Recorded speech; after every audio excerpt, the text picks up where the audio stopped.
सरकार मुलाजमों को इंसाफ तो नहीं दे पा रही है, लेकिन आज से लाठियां बांधना शुरू कर दिया है। जी हाँ, बात कर रहा हूँ रहबरे खेल की। आज रहबरे खेल के जो टीचर्स हैं वो प्रोटेस्ट करना चाहते थे, प्रोटेस्ट करने के लिए बाहर आए, पुलिस ने उनको लाठियां भांजी और उनको गिरफ्तार कर दिया। हम सबसे चर्चा करेंगे जो पीएचई डेली वेजर संघर्ष कर रहे हैं, उनकी तरफ से राजेंद्र सिंह ताज जी हमारे साथ डायरेक्ट जुड़े हुए हैं। ताज साहब, आपका स्वागत है।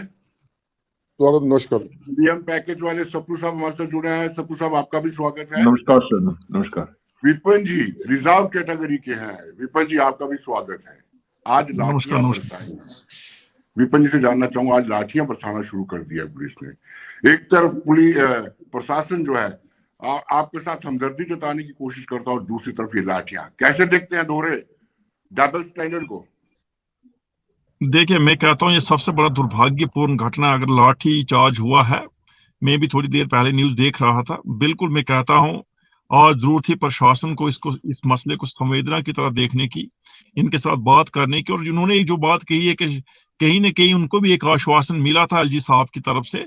उस एलजी साहब ने जो आश्वासन दिया था, जरूरत है उस आश्वासन को पूरा किया जाए। ये कोई मसला इतना बड़ा है नहीं रहबरे खेल का। और अगर आप ये लोकतांत्रिक व्यवस्था में अगर यकीन करते हैं, अगर कोई प्रोटेस्ट धरना दे रहा है पीसफुल तरीके से, तो लाठी चार्ज करना मैं कहता हूँ कहीं ना कहीं पर ये बहुत ही दुर्भाग्यपूर्ण है। और मैं कहता हूँ प्रशासन को इन चीजों से परहेज करना चाहिए। ऐसी चीजें नहीं चलती हैं। देखिए, लोकतांत्रिक व्यवस्था में धरना देना, प्रोटेस्ट करना और अपनी जायज मांगों को लेकर सड़कों पर भी लोग उतरते हैं। अगर आप अपनी मांग को लेकर आवाज नहीं उठा सकते तो मुझे कहता ये लाठी चार्ज है। मैं कहता हूँ ऐसी चीजें नहीं होनी चाहिए। और मैं कहता हूँ सबसे बड़ी बात, को कम से कम अपने आप को ये देखना चाहिए कि एक मांग क्या रहे हैं, इनके जो मसले, इनके साथ बात कीजिए एक बार। आप लाठी चार्ज करना मैं कहता हूँ ये अनएक्सेप्टेबल है और ऐसी चीजें नहीं होनी चाहिए। मैं अपनी तरफ से कहता हूँ कम से कम धरना दिया जा रहा है वो एक जायज मांग को लेकर दिया जा रहा है। मैं कहता हूँ लाठी चार्ज जो आज हुआ है ये प्रशासन पे बहुत बड़ा प्रश्न चिन्ह लगता है कि एक तरफ आप इनको आश्वासन देते हैं, एक तरफ कहते हैं कि इनके लिए नीति एक बनाई जाएगी, इनको इनकी जो फॉल्स उसमें चेंज किया जाएगा, दूसरी तरफ से आप लाठी चार्ज करते हो। तो मैं कहता हूं कहीं ना कहीं प्रश्न चिन्ह आज प्रशासन पे उठता है और ये लाजमी है। जी, ताज साहब से जानना चाहेंगे। ताज साहब, आप इस केन चार्जेस को कैसे देखते हैं? विनोद जी, ऐसा है कि डेमोक्रेटिक सेटअप में हर एक आदमी को अपनी बात रखने का अधिकार है। अगर सरकार नहीं सुनती तो लोग रोडों पे आएंगे, प्रोटेस्ट करेंगे। और आप बात भी नहीं करोगे, डिमांड भी नहीं सुनोगे, हल भी मसला नहीं करोगे, सिर्फ एश्योर करके, एश्योरेंस देके बोलोगे घर बैठ जाओ और साल साल 2-2 साल इस मसले को यूं ही ठंडे बस्ते में रखोगे तो लोगों को फ्रस्ट्रेशन है। वो एम्प्लॉय डेली वेजर, चाहे पीएचसी का या मेरे बाकी डिपार्टमेंट के डेली वेजर है या पीएम पैकेज वाले हैं या रिजर्व कैटेगरी वाले हैं या एनवाईसी है या रहबरे खेल है, कहाँ जाएंगे लोग? सरकार, हम यही चाहते सरकार अपना स्टैंड क्लियर करे, लेकिन ये सरकार ऐसी है ये स्टैंड क्लियर नहीं करती और सरकार की फ्रस्ट्रेशन है। ये जो लाठीचार्ज होता है हम पे तो बड़ी बार हो चुका है, हम इसकी परवाह नहीं करते। लेकिन अगर टीचर जो नेशन बिल्डिंग करता है, नेशन बिल्ड करता है, उस पे लाठियां चलेंगी। और पीएचसी का डेली वेजर जो कोविड में भी पानी पिलाने का काम करता है या बाकी मेरे साथी डेली वेजर, जैसे ये बड़े बड़े ऑफिसर वर्क फ्रॉम होम कर रहे थे तो हम लोग की फील्ड में जाके काम कर रहे थे, लाठियां चलानी है तो ये सोच समझ लो। आप सीधा कह दो कि हमने आपको रेगुलाइज नहीं करना, हमने आपकी डिमांड्स नहीं सुननी, तो आप एक नया सेटअप ले आओ। आप कहते हो कि सोशल डिस्क्रिमिनेशन रहेगी और आपको जबरदस्ती हमसे जबरदस्ती काम भी लिया जाएगा डंडे के जोर पे। अब लोग डंडे के जोर पे काम करने वाले नहीं है, चाहे मेरे भाई रहबरे खेल वाले हैं, एनवाईसी वाले हैं, रिजर्व कैटेगरी वाले हैं या पीएम पैकेज वाले हैं। हम लोग इंसानी मुद्दा ही हमारा, ये इंसानी मुद्दा है, इसको किसी भी एंगल से दबाया नहीं जा सकता। मजदूर और मजबूर जब उड़ता है अपना हक लेके रहता है। जी, सप्रू साहब, राजौरी कांड के बाद ये सुनिश्चित हो गया है कि जम्मू में भी मिनॉरिटी कम्युनिटी सिक्योर नहीं है, तो आपको क्यों मजबूर किया जा रहा है? आप पर क्यों इम्पोज किया जा रहा है कि आप वहां पर जाएं और वहां पर जाकर के आप बायोमेट्रिक अटेंडेंस लगाएं ताकि जो टर्रिस्ट है उनको पता चले कि सप्रू साहब 10 बजे आएंगे यहाँ पे अटेंडेंस लगाने और 4 बजे दोबारा अटेंडेंस लगाएंगे? देखो विनोद जी, इसमें आवाज में इनको आ रहा है, मैंने आपकी बहुत मैंने आपकी सुनी। मुझे ये कहना है यहाँ कि हम ग्राउंड जीरो पर जो हमने काम किया पिछले 12 साल से कश्मीर में, और हम बखूबी वहाँ की जो एनवायरमेंट है, जो सराउंडिंग्स है, उनको अच्छी तरह से समझते हैं। हमने लगातार विनोद जी, इसमें इट इज डिस्टर्बिंग। बात हो रही है। हाँ जी, जो हम कश्मीर में पिछले 12 साल से जब हमने काम किया है, तो हमने ग्राउंड रियलिटीज को बखूबी समझा है। काइंडली हमने सरकारें जो भी गवर्नमेंट रहे हैं या एडमिनिस्ट्रेशन रहे हैं, हमने उनको अपनी चिंताएं पहुंचाई हैं टाइम पे। लेकिन सरकारें जो भी रही हैं, जो भी एडमिनिस्ट्रेशन में ऑफिसर्स रहे हैं, उन्होंने उनका नोटिस नहीं लिया है। और जब तक 7 अक्टूबर 2021 का इंसिडेंट हुआ और उसके बाद 12 मई का जो इंसिडेंट हुआ, हम तब से लगातार ये कह रहे हैं कि कश्मीरी पंडित और जो खासकर दूसरे माइनॉरिटीज हैं, वो कश्मीर में सेफ नहीं है। सरकार को उनके लिए कदम उठाने चाहिए। सरकार ने हमारी बात जो है उसको इग्नोर किया, कभी हमारी बात जो है उसको सुना नहीं है। सरकार अपना पक्ष वहां रखते हैं, लेकिन जो हम समझते हैं, मैंने कहा ना कि जो हमें एक एक्सपीरियंस है पिछले 12 साल वहां काम करने का, इतना भी नहीं है। पिछले जब मतलब एक्सोडस हमारा हुआ 89 में, मैंने वो हालात भी देखे हैं। लगातार 25 साल हम कश्मीर के हालातों के ऊपर नजर रखे हैं, तो हर किसी चीज को बखूबी हम समझते हैं। हमें पता था कि ये चीजें होने वाली हैं। मतलब एक समय ऐसा आएगा कि जब पीएम पैकेज एम्प्लॉय को टारगेट किया जाएगा। मतलब इसमें कोई हमें दोहराया नहीं था कि ऐसा नहीं होगा, लेकिन वो चीज हो गई है। उसके बाद जब आपने देखा कि राजौरी का इंसिडेंट दोबारा टारगेट किलिंग हुई है, तो हम यही मानते हैं कि सरकार जब इस चीज को मानती है कि prime ministers employment package employ या जम्मू बेस्ड जो एम्प्लॉय है, या एक ही 5 एम्प्लॉय जो एक ही सेक्शन ऑफ सोसाइटी से बिलोंग करते हैं, वो उनको टारगेट किया गया है, वो सॉफ्ट टारगेट्स हैं। तो इसी तरह अब सरकार ये भी मानते हैं कि जो राजौरी में इंसिडेंट हुआ है, वो भी जो है टारगेट किलिंग हुई है। कहने का मतलब ये है कि जो टेररिस्ट्स हैं, वो जो उनकी नीति है, वो अच्छी नहीं है। वो उनको जो काम करना है वो उस काम में लगे हैं। तो हमें यहाँ लग रहा है कि सरकार को एक रिस्पॉन्सिबल रोल जो है वो करना चाहिए और अपनी रिस्पॉन्सिबिलिटी जो है वो समझनी चाहिए। और उसके साथ साथ जो सरकार को जो कॉमन मैन है, मतलब खासकर माइनॉरिटीज की मैं बात करता हूँ, उनको इंश्योर जो है वो सिक्योरिटी करनी चाहिए। और पिछले 240 डेज से हम यही गुहार लगा रहे हैं सरकार से कि जो prime ministers employment package employees हैं, जो हमारी डिमांड है वो थी रिलोकेशन की, वो इसी को लेकर की जो हमारी वहां इनसिक्योरिटी कश्मीर में हुई है, आप हमें सिक्योर कीजिए। तो हमने सरकार से कहा था कि आप हमें जो अटैचमेंट यहाँ रिलीफ एंड एप्लीकेशन। चप्पू जी, आपके पास दोबारा लौटते हैं। विपिन जी, आप मुझे सुन पा रहे हैं? जो हमारे साथ दर्शक अभी अभी जुड़े हैं उनको मैं बताता चलूं कि ये डिमांड तो फुलफिल कर नहीं रही है, लेकिन ये है कि अब लाठियां बांधने पर फालतू हो रही है। विपिन जी, आपसे संपर्क हुआ? जो कमेटी बनी हुई है भारतीय जनता पार्टी की तरफ से, उन्होंने तो दोबारा संपर्क किया? जी देखिए, ऑफिशियली तौर पे कोई किसी ने संपर्क किया नहीं अभी तक। जब पहले पिछले महीने जो हमारी एक मीटिंग हुई थी, उसके बाद ऑफिशियली किसी कमेटी के मेंबर्स की तरफ से हमारे पास संपर्क हुआ नहीं, ऑफिशियली मैं कहूंगा। लेकिन अगर कमेटी बनाई है, उसको आगे आकर एक कदम उनको आगे बढ़ाना पड़ेगा और इन मसलों का हल करना पड़ेगा। कमेटी बनाने के बाद व्हाट नेक्स्ट, मैं बार बार कहता हूं, कमेटी बनाने से मसले का हल नहीं होगा, उस कमेटी को काम करना पड़ेगा। और बड़ी हैरानगी की बात होती है, केंद्र में सरकार है, जम्मू कश्मीर में भी बोलते हैं प्रॉक्सी रूल चल रहा है, फिर भी अगर इन कर्मचारियों के मसले का हल नहीं किया जाता है तो मैं कहता हूँ ये बहुत बड़ी अफसोस की बात होती है। और आपने खुद कहा, एक तरफ से ये आश्वासन दिए जा रहे हैं प्रशासन की तरफ से और दूसरी तरफ से लाठियां बांधी जा रही हैं। तो मैं कहता हूँ ये इंसानियत का तकाजा ही नहीं यहाँ पर रहा है। अभी हमारे पीएम पैकेज एम्प्लॉयज उन्होंने कहा इस वक्त के बिल्कुल प्रशासन ने खुद माना है कि जो राजौरी की घटना हुई है वो एक टारगेट किलिंग है, सोची समझी टारगेट किलिंग है, इससे कोई इनकार नहीं कर सकता है। ठीक है, जी अगर आप ये मानते हो कि रजौरी जैसी जगह में अगर टारगेट किलिंग हो सकती है, ऐसी घटना घट सकती है, तो मुझे बताइए कश्मीर में इन कर्मचारियों को जाने के लिए आत्मविश्वास विश्वास पैदा किया कैसे जाएगा? ठीक जी है। दूसरी तरफ से हैरानगी की बात होती है, मैं प्रशासन एक अपने आप को एक जिम्मेदार प्रशासन मानता है, लेकिन मैं कहता हूं जिम्मेदारी तो निभाइए पहले आप। पिछले जी छह महीनों से आपने एक कमेटी कॉन्स्टिट्यूट की है रिजर्व कैटेगरी एम्प्लॉयज के लिए ट्रांसफर पॉलिसी की, और एलजी साहब का उस पे कहना है, 3 बार उन्हीं तो के हेड शब्दों बदल में चुके कहता हूं कि हैं। वो विचार कर रहे हैं। तो मुझे अब आप ये बताइए 6 महीने से कौन सा इतना बड़ा विचार हो रहा है कि अभी तक उस कमेटी की ना हमारे साथ कोई एक फॉर्मल मीटिंग हुई है? बीइंग स्टेक होल्डर हमें उनको बुलाना चाहिए था। दूसरी बात, अगर उन्होंने कोई रिपोर्ट रिकमेंडेशंस तैयार करनी है या की है, तो अभी तक वो रिपोर्ट और रिकमेंडेशन गवर्नमेंट को क्यों नहीं दी गई है, जबकि उसमें एक टाइम बाउंड मैनर लिखा गया था? तो मैं कहता हूं दोहरा मापदंड नहीं होना चाहिए, एक गवर्नमेंट को एक क्लियर पॉलिसी के साथ आगे आना चाहिए। मैं जी कहता हूं हमने जी पिछली बार जब हम भाजपा कार्यालय के बाहर जाके हमने धरना दिया, रिजर्व कैटेगरी जी इंप्लॉइज ने भी दिया, हमारे पीएम पैकेज जी साथी इन्होंने भी दिया।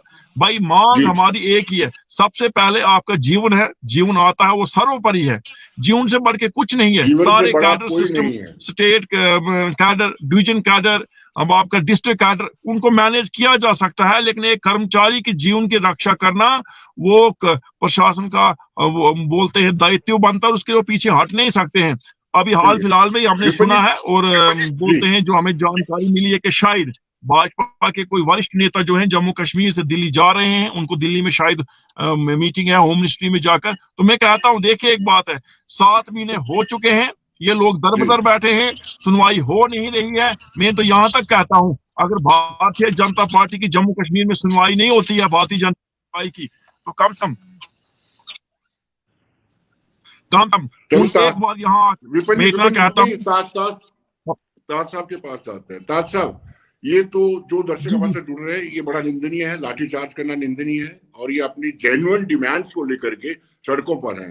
ऊपर से आपसे ये उम्मीद भी करते हैं कि आप उनकी डिमांड को फुलफिल करेंगे, लेकिन आप लाठीचार्ज करते हैं। ताज साहब, बड़ी बात यह है कि बीजेपी के आला नेताओं को बुलाया गया, तलब किया गया दिल्ली में 8 और 9 को। तो ताज साहब, क्या आपको उम्मीद है? दूसरा, क्या आपका 28 का प्रोग्राम स्टैंड करता है?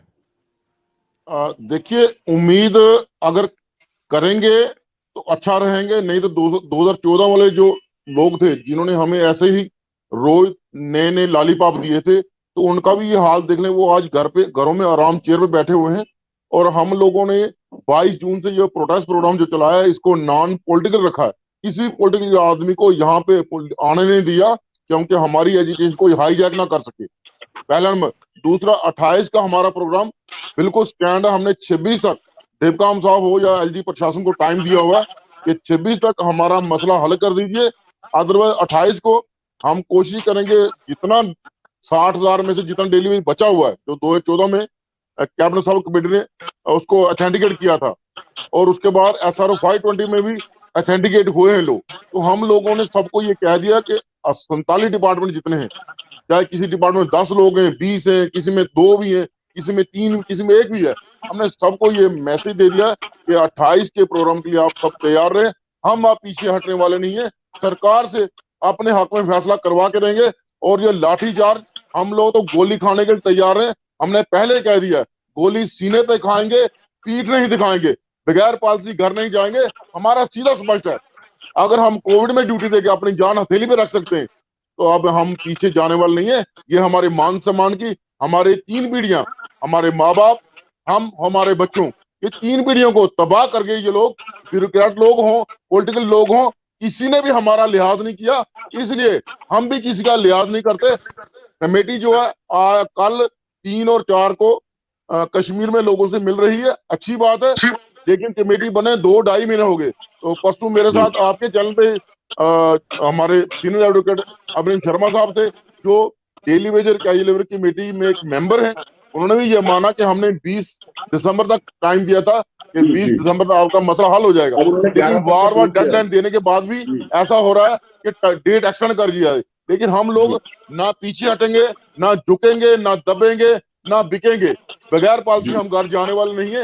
इस तरह मेरे कश्मीरी पंडित भाई हैं, पीएम पैकेज वाले हैं, या रिजर्व कैटेगरी वाले, एनवाईसी वाले हैं, या रैबरे खेल वाले हैं, ये सब लोग, मेरी इनसे रिक्वेस्ट है, डटे रहो, अपने हक के लिए घर से बाहर निकले हो, अपना हक लिए हुए कोई करना चाहता। बहुत सारे रिएक्शन, बहुत सारे कमेंट्स भी आ रहे हैं, लोग अपना कमेंट बॉक्स में अपनी प्रतिक्रिया दे रहे हैं। सब कह रहे हैं कि हम सब यूनाइट होकर के जो जद्दोजहद करेंगे, जो सरकार की नाफरमानी है या सरकार की वादा खिलाफी के खिलाफ, वो एकजुट होकर के लड़ेंगे।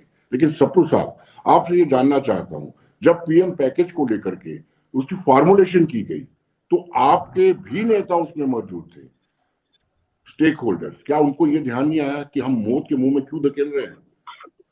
देखो सर, मैं जहां तक मैं भी इसको जानता हूं कि प्राइम मिनिस्टर्स एम्प्लॉयमेंट पैकेज जब बनी है, मैंने लगातार फॉलो इसको किया। 2008 में जब then prime minister doctor Manmohan Singh ने इसको अनाउंस किया है, तो मैंने लगातार इस चीज को फॉलो किया है, मतलब प्राइम मिनिस्टर्स एम्प्लॉयमेंट पैकेज को आज तक। जहां तक कि जो आपने बात की कि हमारे लीडर्स में उसमें मतलब वो भी उसका एक पार्ट थी, एपेक्स कमेटी। दो चीजें यहाँ पर जो है वो मैं कहना चाहता हूँ। सबसे पहले कि ये कि इस प्राइम मिनिस्टर्स एम्प्लॉयमेंट पैकेज को उस समय की, चाहे वो सेंट्रल सरकार थी या स्टेट सरकार थी, मैं मानता हूं कि उसने हमारी ओरिजिनल नीड को, कश्मीरी पंडित यूथ की ओरिजिनल नीड को एक्सप्लॉइट किया है। अब आप यहाँ बताएंगे कि मतलब आपने जो, मुझे लगता है कि जो आपका इशारा जो है वो बॉन्ड की तरफ है, क्योंकि वो जो बॉन्ड लिखा गया है और इसको कश्मीर पहुंचाया गया। देखो, मैंने जब कहा कि ओरिजिनल नीड को एक्सप्लॉइट किया गया है, तो इसका मतलब जब हमने ज्वाइन वहां किया, हमने उसी समय से सरकार को कहा कि आपको इसको रिवर्स करना, इस पैकेज को, ये कश्मीर आप इस तरह इंप्लीमेंट नहीं कर सकते। दूसरी तरफ जो आपने हमारी लीडरशिप की बात की है उसमें, देखो एपेक्स कमेटी जो उस समय थी वो एक बड़ी लॉर्ड एपेक्स कमेटी थी। मुझे यहाँ तक ये यहाँ पर अभी भी जो लीडर्स के साथ मेरी बातचीत हुई है, यहाँ एक कंट्राडिक्शन यहाँ हो रही है कि जब ये पॉलिसी बनी है, क्या उनको राइट था इस पॉलिसी के ऊपर, वो अपना राइट जो है उनके ऊपर था कि वो पॉलिसी को कह सकते थे yes it should be implemented in valley और नॉट। ये यहाँ पर भी साफ नहीं हो रहा है। दूसरी बात यह है कि अगर एपेक्स कमेटी में मानता हूं कि एपेक्स कमेटी का इसमें रोल रहा है, लेकिन टाइम बीइंग में मानता हूं, लेकिन सरकार की भी एक रिस्पॉन्सिबिलिटी होती है देखना कि क्या ये सही हो रहा है या नहीं हो रहा है। मैं मानता हूं कि जितने भी एपेक्स कमेटी के कुछ लीडर्स के साथ मेरी बातचीत हुई है, वो बोलते हैं हमें इस चीज का नहीं पता है कि जो बॉन्ड इसमें लिखाया गया इसके बारे में हमें नहीं पता है। बाकी वो कहते हैं कुछ लीडर्स, कुछ सेक्शन ऑफ लीडर्स, कि हाँ हमें ये पता था कि ये जो पॉलिसी जो है वो कश्मीर के लिए बनी है। लेकिन उसी में एक सेक्शन ऑफ लीडरशिप जिसके साथ मेरी बात हो रही है, मैं उसकी एविडेंस भी हूं, उन्होंने इसका विरोध किया था, बड़े जोर से विरोध किया था कि इस पॉलिसी को आप कश्मीर में नहीं की। लेकिन मैं समझता हूं कि सरकारें होती हैं, जिस तरह आज सरकार है, 240 दिन से हम प्रोटेस्ट कर रहे हैं, सरकार हमारी बात नहीं मान रही है। उस समय भी जब सरकार जो थी पावर्स में, सरकारों के पास पावर्स होते हैं, उन्होंने अपनी मनमानी करके इसको कश्मीर पहुंचाया।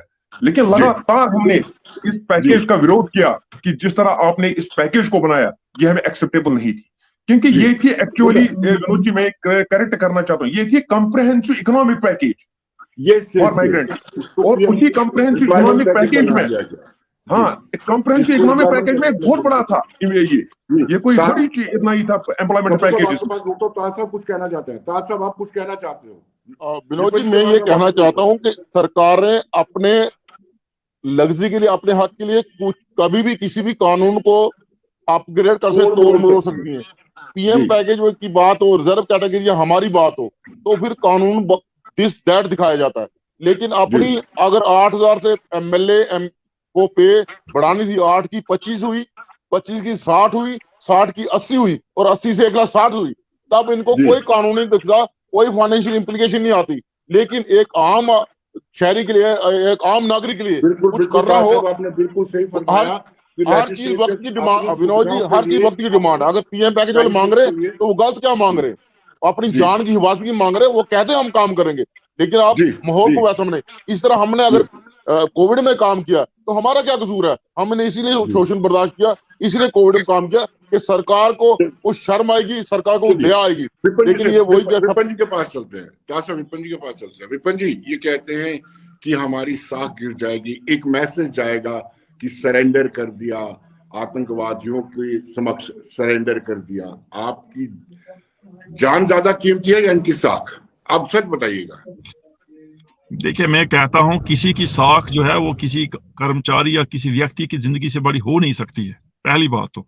जी दूसरी बात, हम जब ये कहते हैं, देखिए अगर एक कदम कभी पीछे हटना भी पड़ा तो उसमें उसमें उसको साख को दाव पे लगाने वाली बात नहीं कहता हूं। मैं एक बात कहता हूँ, जहां तक रिजर्व कैटेगरी एम्प्लॉइज की बात है, हमने कभी नहीं कहा कि अगर हम 3,500 कर्मचारी है तो आप हमें वहां से उठाकर तो जम्मू सबको एक साथ भेज दो।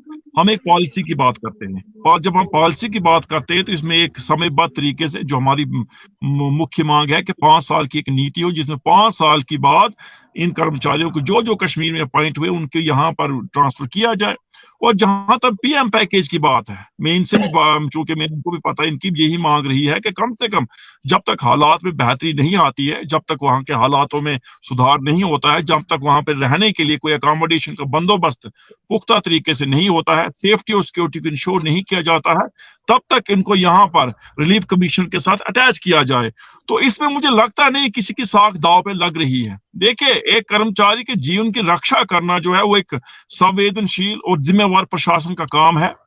अगर कोई पॉलिटिकल पार्टी इस बात को अपनी साख पे ले लेती है तो मैं कहता हूँ ये बहुत बड़ा दुर्भाग्यपूर्ण बात है। फिर ऐसा होना नहीं चाहिए। ये कर्मचारी जो हैं आज बेबस हैं, लाचार हैं, पिछले 200 से ज्यादा दिन को हो चुके हैं, धरना दे रहे हैं। और हैरानगी की बात यह है कि कोई इनके लिए सोच नहीं रहा है कि ये धरना दे भी क्यों रहे हैं। एक तरीके से ये कहा जाता है कि राजभवन के दरवाजे हमें सबके लिए खुले हैं, कोई भी वहां आ सकता है, बात कर सकता है और समस्या का समाधान निकल सकता है। मैं तो यही कहता हूँ, दरवाजे राजभवन के खोलने की जरूरत नहीं है। इस वक्त इनको अपने दिल के दरवाजे खोलने पड़ेंगे इन कर्मचारियों के लिए। आप इनकी सैलरी बंद करके रखते हो, ट्रांसफर पॉलिसी के लिए प्रतिबद्ध तो हो, लेकिन ट्रांसफर पॉलिसी की जो कमेटी है उसका चेयरमैन जो है संयोग से ट्रांसफर कर दिया गया है। यहाँ पीएम पैकेज वाले जो एम्प्लॉइज हैं पिछले 6 महीनों से इनकी भी सैलरी बंद है, इनके बच्चे परेशान हैं, उसकी किसी को फिक्र नहीं है।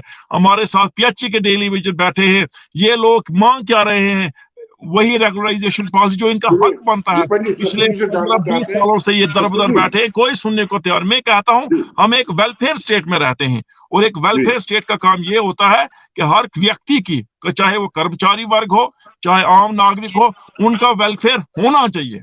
अगर उनका वेलफेयर नहीं है तो फिर वेलफेयर स्टेट हम कहेंगे किसको। कम से कम प्रशासन में बैठे लोग जो हैं, मैं कहता हूं भारत के संविधान में 100 से ज्यादा संशोधन कर दिए गए हैं, अभी तक 100 से ज्यादा अमेंडमेंट हुई है। वक्त के साथ बदला है, वक्त के साथ बदलाव जरूरी है। तो अगर आज यहाँ पर जम्मू कश्मीर में बड़े बड़े बदलाव लाए हैं, और अगर कुछ नीतियों में बदलाव लाकर कर्मचारियों को फायदा दिया जा सकता तो देना चाहिए। कि विपिन जी का कहना है कि सरकार को दिल के दरवाजे खोलने चाहिए। डू यू थिंक कि सरकार का दिल है, एडमिनिस्ट्रेशन का दिल है? जी सप्रू साहब, मैं यहाँ कहना चाहता हूँ, आज हमारे पास एक बहुत ही कॉम्पिटेंट और स्ट्रॉन्ग गवर्नमेंट है नरेंद्र मोदी जी के नेतृत्व में भारत में, और हम सब मानते हैं कि कुछ हिस्टोरिकल डिसीजंस लिए गए जी।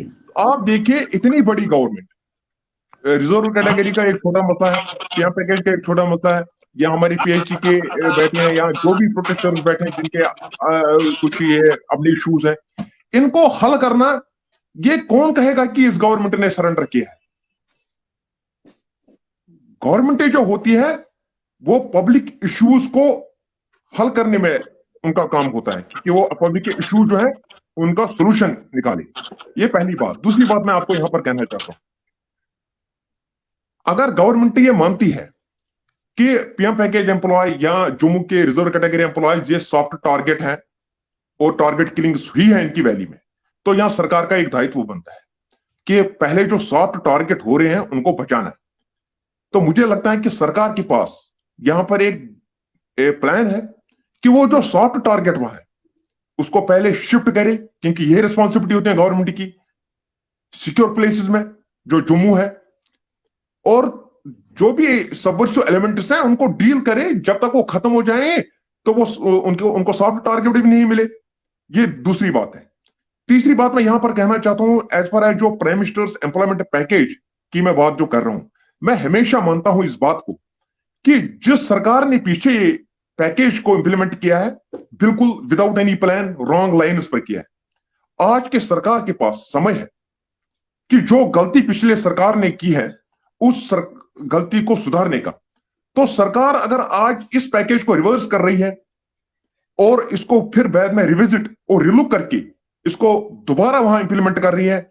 मुझे लगता है इन तीनों चीजों में जो मैंने कहा, सरकार की ही ज्यादा प्रेज होगी, सरेंडर होने की बात नहीं होगी। सरकार ये खुद शायद ये लगा रही है कि अगर मैं ये चीजें करूंगी कि मुझे कहेंगे कि आपने सरेंडर किया। ऐसा सरेंडर नहीं है। मैं मानता हूं कि PHE employees, prime ministers employment employees या जम्मू बेस्ड या और भी जो हमारे इश्यूज को हल करना है, ये सरकार के लिए जो होगा वो विन विन पोजीशन होगी। आप देखिए जो पूरा जो फेवर होगा वो सरकार को ही होगा, क्योंकि अगर आप देखेंगे इन एम्प्लॉय, हम खाली एम्प्लॉयज नहीं, हमारे साथ फैमिली जुड़ी है, ये लैक्स में आएंगे और ये पूरा लैक जो होगा वो सरकार को, जो हमारे लैक्स में फैमिली जो आएंगे वो पूरे सरकार को सपोर्ट करेंगे। मुझे लगता है यहाँ सरकार की जीत है और यहाँ सरकार की कोई हार की जो है वो बात नहीं है। दूसरी बात मैं यहाँ पर कहना चाहता हूँ, सरकार ने हमारी सैलरी जो है वो बंद। आपके मुलाजिमों का मनोबल कम तो नहीं हो गया है जो आपके साथ शाना बशाना खड़े कंधा से कंधा मिला करके, क्योंकि संघर्ष बड़ा लंबा हो गया है। देखिए, हमारे जो साथी हैं जिन्होंने कोविड में काम किया, जिनको 28 साल 30 साल काम करते हुए उनका मोराल कभी कम नहीं हुआ, जोश कभी कम नहीं हुआ। और आपको मैं ये कहूं कि सरकार का जो काम है वक्त के हिसाब से किस किस चीज की जरूरत है उस हिसाब से चलना, ना कि पत्थर पे लकीर होगी अपने लिए आपको जो चाहिए आप कर लेते हो। मोराल डाउन होने का बाद, जैसे मैंने पहले कहा, गोली सीने पे खाएंगे, पीठ नहीं दिखाएंगे, बगैर पॉलिसी घर नहीं जाएंगे।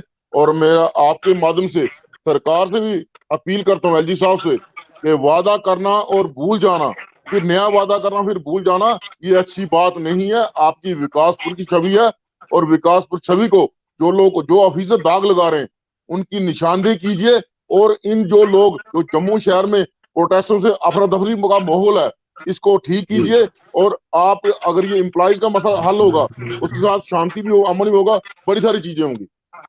जी, आखिरी सवाल विपिन जी से। विपिन जी, आपसे आखिरी सवाल आपसे विपिन जी, कि ये सैलरी रोक करके क्या साबित करना चाहती है सरकार, और क्या जो दिल्ली में मीटिंग होने वाली है उससे आपको क्या उम्मीद है?